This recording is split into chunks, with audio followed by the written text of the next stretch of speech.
with the amount of things you've done with WWE, I feel like you are one move away. You're taking one move away from going to the WWE Hall of Fame. Like if someone were to give you their finish, I feel like you'd instantly be a Hall of Famer.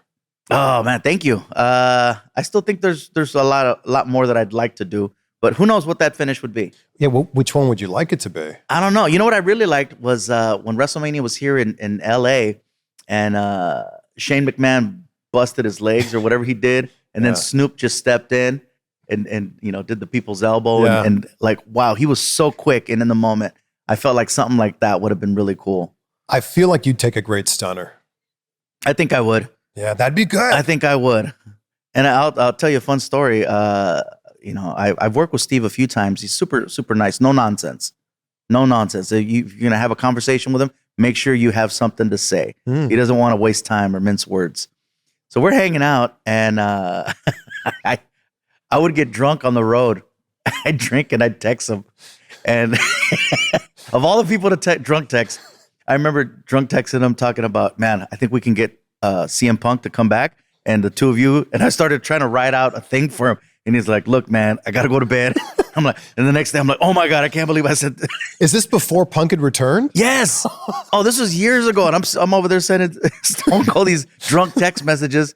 And so I think after the third one, he kind of like, he slowed down on the replies.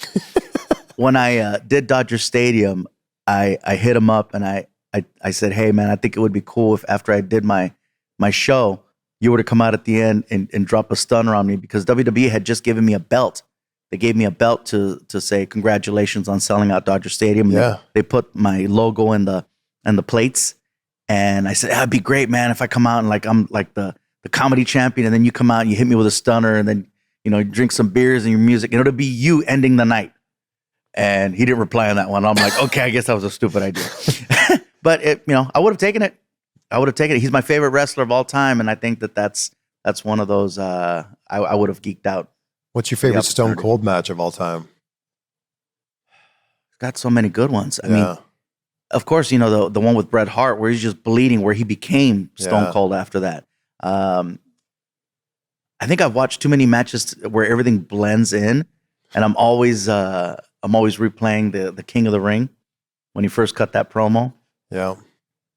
But I mean, God. Talk about your Psalms. Yeah. Talk about Jean 3:16. Everybody knows the rest from there. Yeah, he's not a big fan of doing the impression in front of him. I can do the impression in front of everybody else, but you can do it in front of us. Listen, man, you come out here. He's going to watch this and text me like, that's exactly why I didn't go to Dodger Stadium. Response, though. That's why I didn't go to Dodger Stadium, because trying to pull this shit, Fluffy. I could say that I got a manicure pedicure with Stone Cold. That's my little random fact there. I got a pedicure with Stone Cold Steve Austin. What's the story behind that?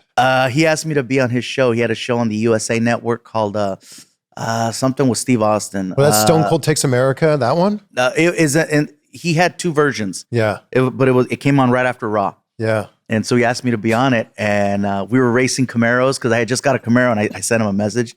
I go, check out this Camaro. He's like, that Camaro's badass. I got me one. And so we decided to race him, and then we shot crossbows, real macho manly stuff, right? And then at the end, we're getting pedicures to kind of make fun of everything. So that's how that happened. Hey, Fluffy, your car's not as fast as my car. Yeah, oh, totally. And he knows how to drive, by the way, because my car should have beat him, but he's a little bit heavier on the gas pedal than I am. I think I was trying to protect my car. He was driving his car like it wasn't his.